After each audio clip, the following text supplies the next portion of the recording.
वहीं से टॉपिक शुरू करते हैं। एएनएस कह रहे थे हम लोग, उसकी रेगुलेशन रह गई है और इंट्रैक्शन बिटवीन एएनएस,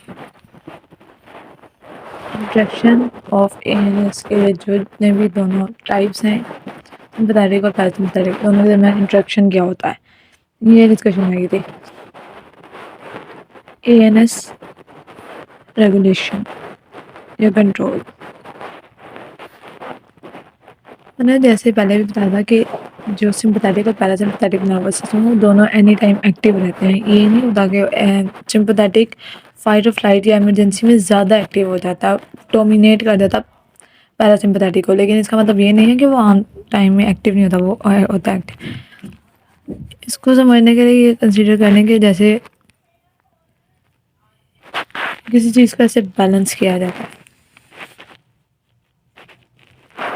ये बैलेंस हो गया, लेकिन कभी कभी डिसबैलेंस आ जाता है, कभी सिंपैथेटिक ऊपर पैरासिम्पैथेटिक नीचे, ये ऐसे चलता है। ये अगर एसएनएस है, सिंपैथेटिक नर्वस सिस्टम, ये पैरासिम्पैथेटिक नर्वस सिस्टम होगा। यहाँ पे नॉर्मल कंडीशन तो होंगी बॉडी की, यहाँ इमरजेंसी कंडीशन, जब इमरजेंसी आएगी ये एकदम से सिंपैथेटिक नर्वस सिस्टम ऊपर चला जाएगा और पैरासिम्पैथेटिक डाउन रेगुलेट हो जाएगा, ये अप रेगुलेट, ये डाउन रेगुलेट हो गया। लेकिन जब नॉर्मल कंडीशन आएंगी तो ये पैरासिम्पैथेटिक अप रेगुलेट हो गया, मतलब एक दफ़ा नॉर्मलाइज करने के लिए अप रेगुलेशन इसकी ज़रूरी होती है, इसकी डाउन रेगुलेशन होती है उस वक्त, फिर एक वक्त आता है बैलेंस हो जाते हैं। यानी इसकी रेगुलेशन क्यों की जाती है, ये ज़्यादातर अपोजिशन में काम करते हैं, एक दूसरे के अपोजिट, कभी कभी एक दूसरे के साथ कोऑपरेट करके भी काम करते हैं, मोस्टली ज़्यादातर केसेस में एंटागोनिस्टिक, एक दूसरे के अपोजिशन में काम करता है, वर्क इन अपोजिशन। ये ब्रेन और स्पाइनल कॉर्ड, ब्रेन के हायर पार्ट्स और स्पाइनल कॉर्ड इनको रेगुलेट करता है, क्योंकि ये इनकी नर्व्स वगैरह निकलती है स्पाइनल कॉर्ड यहाँ से ही है। ब्रेन के हायर पार्ट्स में ब्रेन स्टेम आ जाते हैं जो इनको रेगुलेट कर रहा है। हाइपोथैलेमस, पोन्स और मेडुला, पोन्स, मेडुला और कुछ थोड़ा बहुत रोल लिम्बिक सिस्टम का भी होता है। ये सारी चीज़ें मिलकर रेगुलेट करते हैं। और स्पाइनल कॉर्ड के वो रीजन्स, तो रैकिक रीजन, नंबर रीजन और सैक्रल रीजन, तीनों रीजन्स स्पाइनल कॉर्ड के, ये इनके अब दरमियान में इंट्रैक्शन कैसे है, ये दोनों का एक आपस में ताल्लुक क्या है, इसका एसएनएस सिंपैथेटिक नर्वस सिस्टम और पैरासिम्पैथेटिक नर्वस सिस्टम। पहला कनेक्शन हो सकता है कि एंटागोनिस्टिकली काम करते हैं। एंटागोनिज्म का मतलब होता है एक दूसरे के ऑपोजिट काम करना। दूसरा होता है कोऑपरेशन, कोऑपरेटिवली काम कर सकते हैं। और थर्ड है टोन, ये थोड़ा डिफरेंट है, टोन ये डिस्कस करेंगे डिटेल में, तीनों ही डिटेल में डिस्कस करेंगे। पहला आ जाता है एंटागोनिज्म। एंटागोनिज्म ऑपोजिशन में काम करना, मतलब इसको शॉर्ट में ऐसे समझा जा सकता है, जैसे बाइसेप्स और ट्राइसेप्स की एग्जांपल होती थी, वो उसमें मैट्रिक में थी कि बाइसेप्स कॉन्ट्रैक्ट करता है, ट्राइसेप्स उसी टाइम रिलैक्स करता है। तो इसी तरह इसमें एक अगर स्मूथ मसल, एक अगर हार्ट रेट को बढ़ा रहा है, अगर sympathetic nervous system heart rate को बढ़ा रहा है तो पैरासिम्पैथेटिक ने उसकी उलट करना, हमेशा वो हार्ट रेट को हमेशा कम करने की कोशिश करेगा। अगर ये ब्रीथिंग को इन्हांस करता है तो वो ब्रीथिंग को कम करेगा। ये क्यों ज़रूरी है, ये एक दूसरे के ऑपोजिट काम करना इनका इसलिए ज़रूरी है कि अगर दोनों ही हार्ट रेट इंक्रीज़ कर रहे होते तो हार्ट रेट तो फिर बढ़ता ही चला जाएगा और कोई भी रोकने में, बैलेंस के लिए ज़्यादातर एंटागोनिज्म का होना ज़रूरी होता है, लेकिन कभी कभी कोऑपरेशन भी चाहिए होती है। तो ये एग्जांपल है इनकी एंटागोनिज्म में काम करने की। हार्ट रेट हो गया इन चीज़ों का, heart rate, breathing. Digestive system में देखें, जीआईटी में भी एसएनएस जो होता है सिंपैथेटिक नर्वस सिस्टम, ये इसकी मोटिलिटी को कम कर देता है, लेकिन पैरासिम्पथेटिक प्रमोट करता है इसको। और यहीं पे अगर आ जाए, आई की बात आ जाए, आई में दो चीज़ें पे इफ़ेक्ट करता है ये ANS। एक प्यूपल का साइज और एक लेंस शेप। प्यूपल ने कंस्ट्रक्ट करना है या डायलेट कर देना है, और लेंस फ्लैटेंड रहेगा या कन्वेक्स रहेगा या सर्कुलर रहेगा, सर्कुलर या कन्वेक्स रहेगा। तो ये डिसाइड इस आई के इन दोनों चीज़ों पे ANS का कंट्रोल होता है। ANS इस पर कैसे इफेक्ट करती है? Pupil size. प्यूपल साइज जो सिंपैथेटिक नर्वस सिस्टम होता है, जब प्यूपल साइज जब कंस्ट्रिक्ट करता है प्यूपल, तो इसके साथ ही लेंस की शेप जो होती है वो क्या हो जाती है? लेंस सर्कुलर हो जाता है। और ये दोनों चीज़ें क्या प्रोड्यूस करती हैं? For vision. ये दोनों चीज़ें नियर विजन प्रोड्यूस करती हैं, नियर विजन। और अगर प्यूपल साइज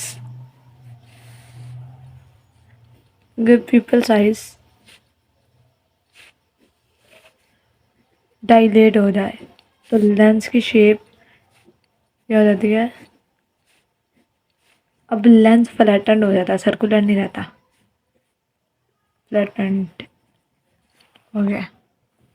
और ये करवाता है फॉर विजन। फॉर विजन नहीं करवाता, नियर विजन। ये करीब देखने के लिए प्यूपल का बड़ा होना ज़रूरी है। प्यूपल जितना बड़ा होता जाएगा और लेंस जितना फ्लैटेंड होगा, उतना करीब उतना ज़्यादा दूर देखने के लिए।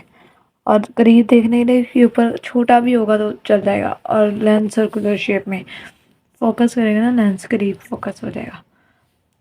फॉर विजन हमें कब चाहिए होती है? फॉर विजन हमें तब चाहिए होती है जब हमने परेशानी की आदत है, वो हमने दूर देखना है एकदम से, मतलब परेशानी हो गया, हमने भागने के रास्ते ढूंढने हैं। फाइट या फ्लाइट रिस्पॉन्स ना, अगर फ्लाइट करनी है तो उसके लिए दूर भागने के रास्ते ढूंढने हैं। तो ये सिंपैथेटिक नर्वस सिस्टम करवाता है, और ये काम करवाता है पैरासिम्पैथेटिक नर्वस सिस्टम। इसके अलावा हार्ट।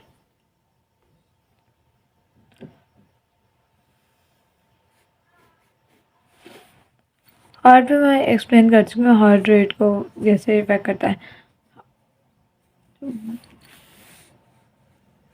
हार्ट रेट इंक्रीज करवाता है सिंपैथेटिक, और वो दोबारा ये रिपीट हो गया। चाहे इस तरह की मुख्तलिफ चीज़ें एंटागोनिस्टिकली अपने काम करती हैं और बैलेंस कर देती हैं बॉडी। नेक्स्ट आता है इनका इंट्रैक्शन टोन। टोन टोन का मतलब क्या है कि अब मैंने बताया था सिंपैथेटिक और पैरासिम्पैथेटिक नर्वस सिस्टम दोनों एक्टिव होते हैं। कुछ ऑर्गन ऐसे होता है कि जिनमें ये दोनों एक्टिव होते हैं, दोनों एनी टाइम काम कर रहे होते हैं। तो अब इन केसेस में इनमें से एक एक टाइम में डोमिनेट करेगा और एक एक टाइम में सप्रेस हो जाएगा। तो जो डोमिनेट करेगा उसकी किसी इन दोनों में से कोई एक किसी एक ऑर्गन पे अपना ज़्यादा इख्तियार रखता है, मतलब वो अपना काम करता है, उसका काम ज़्यादा होता है बजाय इसके नॉर्मल कंडीशन में भी। इसको उसकी टोन कहते हैं। जिन ऑर्गन्स में डुअल ये दोनों ही अपना इम्पैक्ट शो करते हैं नॉर्मल कंडीशंस में, तो उनमें एक में इन दोनों में से एक डोमिनेट कर जाता है, डोमिनेट इफेक्ट होता है, तो उसको उसकी टोन कहते हैं। इसकी एग्जांपल सर ने ऐसे दी थी कि जैसे कोई एक्सेलरेटर होता है। अच्छा, एंटागोनिज्म और टोन की सर ने एग्जांपल ऐसे दी थी कि एंटागोनिज्म जो है वो ब्रेक है और एक्सेलरेटर है। एक्सेलरेटर और ब्रेक अभी दोनों एक दूसरे के ऑपोजिट काम कर रहे हैं। एक्सेलरेटर स्पीड को बढ़ा रहा है और ब्रेक स्पीड को कम कर रहा है या रोकने की कोशिश कर रहा है। एकदम से नहीं ना रुक रहा, स्पीड ऐसा होते होते होते रुकती है। तो ये एंटागोनिज्म है। लेकिन टोन क्या है? एक ही चीज़ है, एक्सेलरेटर है। या तो ये स्पीड, अगर एक्सेलरेटर हम ज़ोर से दबाएंगे स्पीड तेज़, एक्सेलरेटर पे पहुंच छोड़ दिया, स्पीड क्या होगी? हल्की हो गई। दोनों काम अब एक्सेलरेटर से किए जाएँ तो ये टोन है कि एक्सेलरेटर दबाया हुआ है, उसकी टोन ज़्यादा हो गया, उस टाइम एसएनएस टोन है या पीएनएस टोन है। फिर एक्सेलरेटर पे पाँव जोड़ दिया, उसकी टोन होता है। ये होता है। इस तरह से भी टोन भी वो की जा सकती है। अब टोन में देखा जाता है कि किस ऑर्गन पे किसकी टोन ज़्यादा है। एसएनएस टोन किस जगह पाई जाती है? एसएनएस की टोन होती है ब्लड वेसल्स में। मतलब ब्लड वेसल में पैरासिम्पथेटिक नर्वस सिस्टम भी काम कर रहा है नॉर्मल कंडीशन में, लेकिन सिंपैथेटिक नर्वस सिस्टम डोमिनेट किए रखता है एनी टाइम पैरासिम्पथेटिक पे। तो sympathetic nervous system blood vessels को क्या करवाता है? कंस्ट्रिक्ट करवाता है। कंस्ट्रिक्ट करवाता है, तो ये blood vessels mostly any time constricted form में रहती हैं, या ज़्यादा कंस्ट्रिक्ट या कम कंस्ट्रिक्ट, लेकिन फुली डायलेट फॉर्म में नॉर्मल कंडीशंस में नहीं पाई जाती। क्यों? क्योंकि इसके ऊपर एसएनएस की टोन है, मतलब एसएनएस घुमा जमाई है, एस सिंपैथेटिक नर्वस सिस्टम की टोन है। तो या तो अब कंस्ट्रिक्शन या कम या ज़्यादा करके ब्लड प्रेशर को इंक्रीज या डिक्रीज किया जाता है। अगर ब्लड प्रेशर बढ़ाना है तो ये कंस्ट्रिक्शन इंक्रीज कर दी जाती है, लेकिन अगर ब्लड प्रेशर ज़्यादा हो गया, ब्लड प्रेशर बहुत ज़्यादा हो गया है, तो ये सिंपैथेटिक नर्वस सिस्टम क्या करता है, अब कंस्ट्रिक्शंस को कम कर देगा, या खुद ब खुद अपनी टोन को एडजस्ट कर लेता है। अब ये कंस्ट्रिक्शन को कम कर देगा। अब इसमें पैरासिम्पथेटिक को आने की ज़रूरत नहीं है, मतलब हो सकता है वो भी अपना काम कर रहा हो, लेकिन ये खुद ब खुद एडजस्टमेंट करेगा। सिंपैथेटिक नर्वस सिस्टम ये डोमिनेट है, ये डोमिनेट रहेगा। एक्सेलरेटर इसने दबाया तो एक्सेलरेटर छोड़ेगा भी sympathetic nervous system. Side by side हो सकता है कि पैरासिम्पैथेटिक नर्वस सिस्टम जब बीपी बहुत ज़्यादा हो जाए तो इसको डायलेट करवाने के ये काम करे, और ये होता है। पैरासिम्पैथेटिक नर्वस सिस्टम भी डायलेशन करवाता है इसके अपने रिसेप्टर्स के ज़रिए। इसके रिसेप्टर होते हैं कैपिलरीज पे, कैपिलरीज के एंडोथेलियल लेयर पे इसके रिसेप्टर्स होते हैं।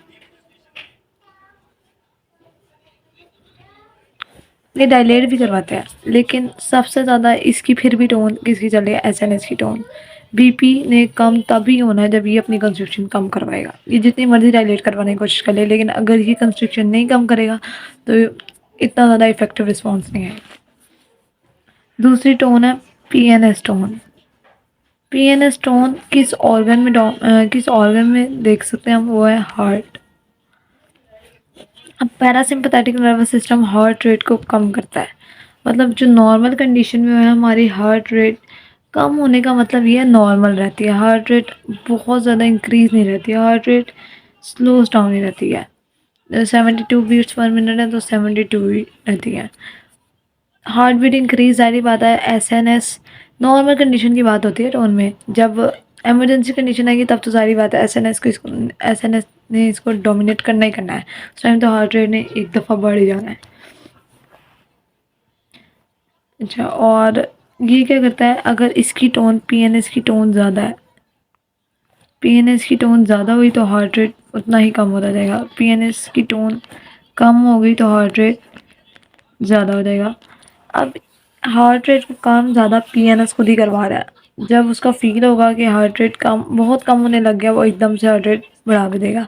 लेकिन साइड बाय साइड अगर इमरजेंसी कंडीशन आई है वो या कोई और मसला आ गया तो एसएनएस इसको ओवरकम भी कर सकता है। जैसे ये पीएनएस यहाँ पर काम कर सकता है तो यहाँ पर एसएनएस भी, ना आप दोनों ही कर सकते हैं। बस ये देख रहे हैं कि किस टाइम किसकी वो चल रही है, इस टाइम किसकी टोन है किस ऑर्गन पर।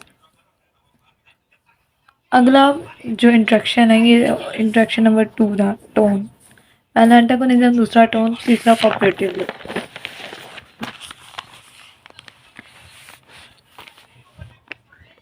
थर्ड है कोऑपरेटिवली।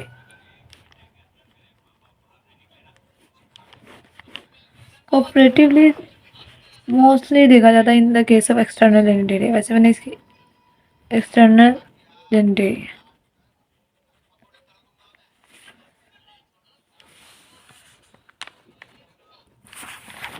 अब पैरासिम्पथेटिक नर्वस सिस्टम इसमें क्या करवाता है? पैरासिम्पथेटिक नर्वस सिस्टम डायलेट करता है ब्लड वेसल्स को, ब्लड वेसल्स ताकि मैक्सिमम वहाँ पे ब्लड जाए और सिंपैथेटिक नर्वस सिस्टम यहाँ पर इसकी मदद से इसने डायलेट करवा दिया ब्लड वेसल्स को, और सिंपैथेटिक नर्वस सिस्टम इजैकुलेशन करवाता है। मतलब ये दोनों अपने अपने काम करते हैं। सिंपैथेटिक नर्वस सिस्टम अपना, पैरासिम्पैथेटिक, लेकिन एक दूसरे को अपोज नहीं किया इन्होंने। इसने डायलेशन करवाई है, इसने उसको कंस्ट्रिक्शन नहीं करवाई यहाँ पे, इसने आगे अपना। इसकी वैसे एक और एग्जांपल मैंने पढ़ी थी वहाँ पर कोऑपरेशन की।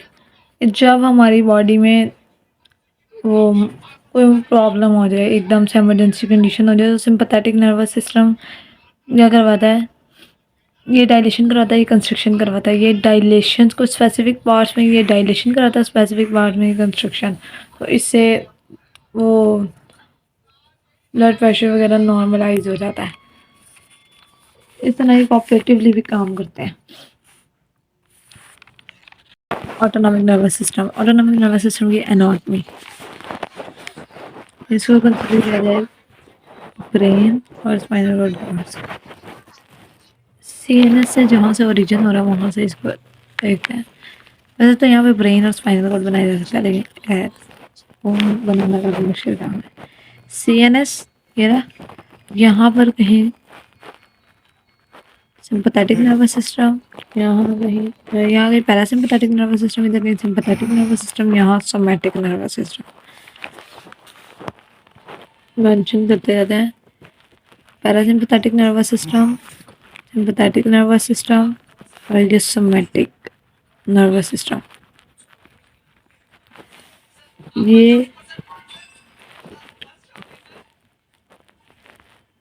ये थोरैको लंबर रीजन है।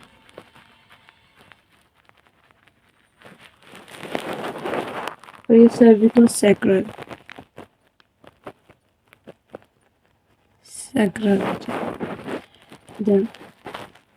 पेरिफेरल नर्वस सिस्टम में क्या होता है, ये जो फर्स्ट वाले है प्री गैंग्लियोनिक फाइबर, ये लॉन्ग होता है। प्री गैंग्लियोनिक फाइबर आगे जाएगा और इसके न्यूरोट्रांसमीटर होते हैं एसिटाइल कोलिन। और सिंपैथेटिक नर्वस सिस्टम के मोस्ट कॉमन जो न्यूरोट्रांसमीटर होते हैं वो होते हैं एपिनेफ्रिन और नॉन एपिनेफ्रिन। और यहाँ पे टारगेट साइट वगैरह का भी डिफरेंस भी आ जाएगा, और ये एनाटॉमी भी साथ साथ है, दोनों चीज़ें साथ ही कवर करेंगे। ये यहाँ पर ये गैंग्लियन है।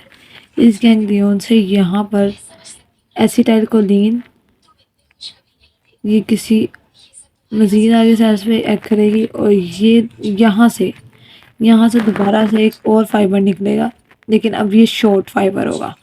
पोस्ट गैंग्लियोनिक फाइबर इसमें क्योंकि शॉर्ट होता है, पोस्ट गैंग्लियोनिक फाइबर, और ये प्री गैंग्लियोनिक फाइबर है।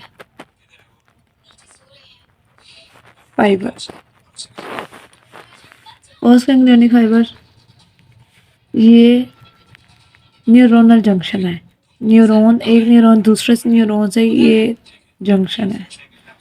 इसका नाम है एन से रिप्रेजेंट करते हैं इसको, न्यूरोनल जंक्शन कहते हैं इसे।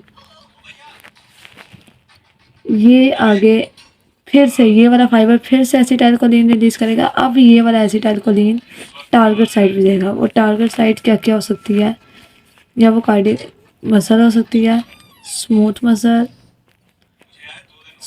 मसल या ग्लैंड। और यहाँ पर जो रिसेप्टर्स होते हैं एसिटाइल कोलिन के रिसेप्टर, यहाँ पर वो एम रिसेप्टर होता है मोस्टली, एम रिसेप्टर्स की काफ़ी टाइप होती है, 1 2 3 4 5। तो इसका मैं नाम एक सर ने बताया था, CSG, कार्डियक, स्मूथ मसल्स और ग्लैंड्स। सिंपैथेटिक नर्वस सिस्टम से कुछ फाइबर्स होते हैं, वैसे तो इसके प्री गैंग्लियोनिक फाइबर इसके लॉन्ग थे, इसके शॉर्ट होंगे। कुछ फाइबर्स इसके सेम लाइक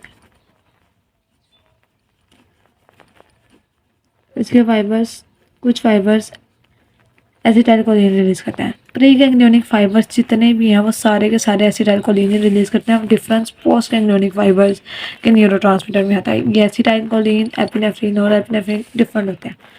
ये इन्होंने तो एसिटाइलकोलिन रिलीज करना है। फिर ये एक और न्यूरॉन निकलेगा यहाँ से, और ये कौन सा जंक्शन है? न्यूरोनल जंक्शन है ये, क्योंकि ये नर्व से ही आगे। ये बड़ा होना चाहिए था थोड़ा, फाइबर थोड़ा और बड़ा कर देता है इसको। ये जो इसका पोस्ट गैंग्लियोनिक फाइबर है, इनके डिफरेंसेस की बेस पे ये 3 तरह के हैं। सिंपैथेटिक नर्वस सिस्टम से 3 तरह के मुख्तलिफ किस्म के फाइबर्स। ये कुछ फाइबर, इनमें से कुछ फाइबर नॉरएपिनेफ्रिन रिलीज करते हैं, और ये सेम एक्ट उसी पे करते हैं जहाँ पर वो कर रहा है। कार्डियक मसल, स्मूथ मसल और ग्लैंड, CSG सेम। लेकिन अब जो रिसेप्टर हैं नॉरएपिनेफ्रिन, एसिटाइलकोलिन के रिसेप्टर हैं, रिसेप्टर्स फिक्स होते हैं। नॉरएपिनेफ्रिन इस रिसेप्टर पे वर्क नहीं कर सकता, इसके अपने रिसेप्टर होते हैं अल्फा और बीटा। अल्फा और बीटा के दरमियान क्या डिफरेंस है वो अलग स्टोरी है। CSG, इससे भी एक और फाइबर निकलता है, वो एसिटाइलकोलिन रिलीज किया उसने। फिर न्यूरोनल जंक्शन से आगे इसके कुछ फाइबर, इसी के कुछ फाइबर एसिटाइलकोलिन भी रिलीज करते हैं, लेकिन वो एक्ट डिफरेंट जगह पे करते हैं। कहाँ एक्ट करते हैं?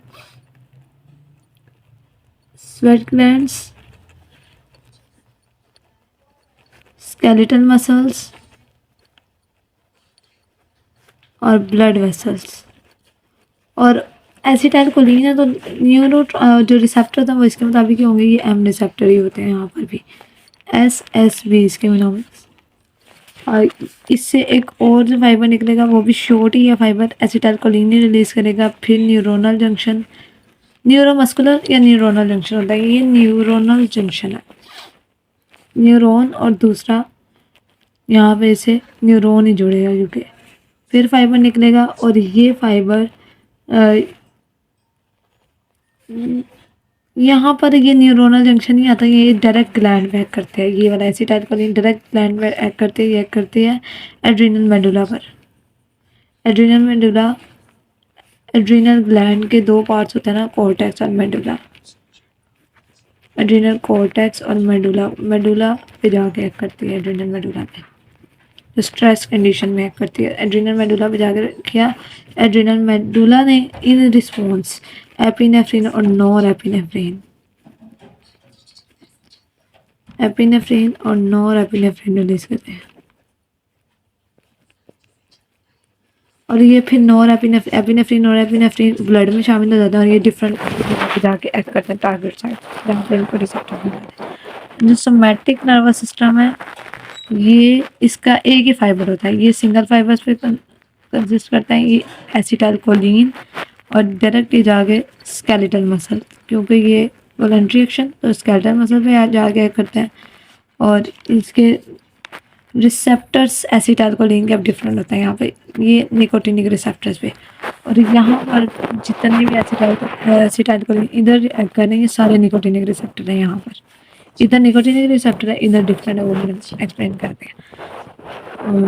सोमैटिक वॉलंटरी होते हैं, ऑटोनॉमिक नर्वस सिस्टम इनवॉलंटरी होते हैं। ऑटोनॉमिक नर्वस सिस्टम में 2 फाइबर्स होते हैं, 2 फाइबर्स एक गैंग्लियन, लेकिन यहाँ पर गैंग्लियन नहीं होता और फाइबर भी बस रिलीज होता है।